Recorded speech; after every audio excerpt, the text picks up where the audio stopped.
सद्गुरू श्री ब्रह्मचैतन्य महाराज गोंदवलेकर प्रवचन. आज 22 ऑगस्ट.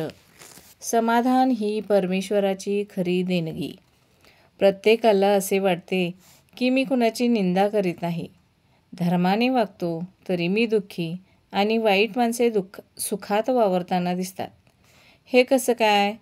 अगदी कितीही सात्विक मनुष्य असला तरी त्याच्या मनात या गोष्टी आल्याशिवाय राहत नाहीत. नामाचा वेटा ज्याने मांडला तो सुखी दिसावा आणि नाम ज्याने कंठी धरले त्याला दुःख व्हावे, यावरून भगवंताला न्यायी कसे म्हणावे, अशीही पुष्कळांना शंका येते. खरोखर याचे मर्म जर आपण पाहिले तर आपल्याला असे आढळून येईल की बाहेरून जे सुखी दिसतात ते अंतर्यामी दुःखात बुडालेले असतात. विषय त्यांना पुष्कळ मिळाले, पण त्यामुळे मनाची शांती लाभली तर उपयोग. 2 रस्ते लागले. त्यातला एक रस्ता दिसला चांगला, पण तो आपल्याला आपल्या गावी नेणारा नव्हता. पण दुसरा रस्ता होता तो अगदी खडकाळ आणि काट्याकुटांचा होता, पण तो मात्र आपल्याला आपल्या गावी नेणारा होता. तर कोणता रस्ता आपण धरायचा? भगवंताकडे जाणाऱ्या लोकांचे गीतेमध्ये 2 वर्ग सांगितले आहेत. एक सांख्यमार्गी आणि दुसरे कर्मयोगी. ज्यांची स्वभावतःच वासना कमी असून ज्यांचा इंद्रियावर ताबा चालतो, जे जन्मापासून तयार असतात ते सांख्यमार्गी होत. ज्यांच्या वासना पुष्कळ असून जे इंद्रियाधीन असतात, पण ज्यांना भगवंत असावा असेही वाटते, म्हणजे आपल्यासारखे सामान्य जन, ते कर्मयोगी होत. सांख्यांचा साधनमार्ग अर्थात सूक्ष्म आणि उच्च प्रतीचा असतो. आपला मार्ग जड, सोपा आणि सुखकारक असतो. सांख्य हा भगवंताकडे चटदिशी पोहोचतो, पण आपण क्रमाक्रमाने जातो. सामान्य माणसाचा मग मार्ग कोणता बरे?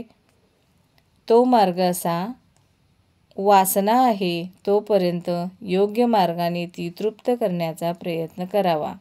पण सृष्टीमधल्या सर्व घडामोडी ईश्वराच्या सत्तेने घडत असल्यामुळे आपल्या प्रयत्नांचे फळ ईश्वरावर अवलंबून आहे, हे ध्यानात बाळगून समाधान ठेवावे. 10 माणसांना त्यांच्या असमाधानाचे कारण आपण विचारले तर ती माणसे 10 निरनिराळी कारणे सांगतील. यावरून असे दिसते की जगातली कोणतीही वस्तू समाधान देणारी नाही. समाधानाचे शास्त्र निराळेच आहे. ते प्रपंचापासून शिकता येत नाही.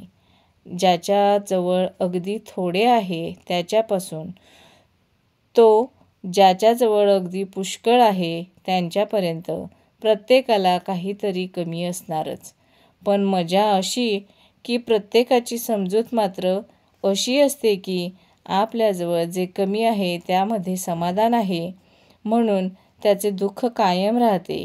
भगवंतावाचून असणारे वैभव आणि ऐश्वर हे कधीच सुखसमाधान देऊ शकत नाहीत.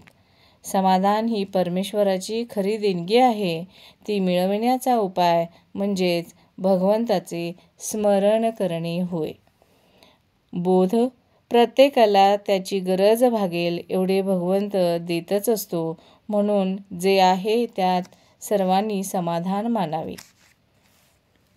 ज्यांना आजचे प्रवचन आवडले असेल त्यांनी लाईक, शेअर आणि सबस्क्राईब करावे. धन्यवाद.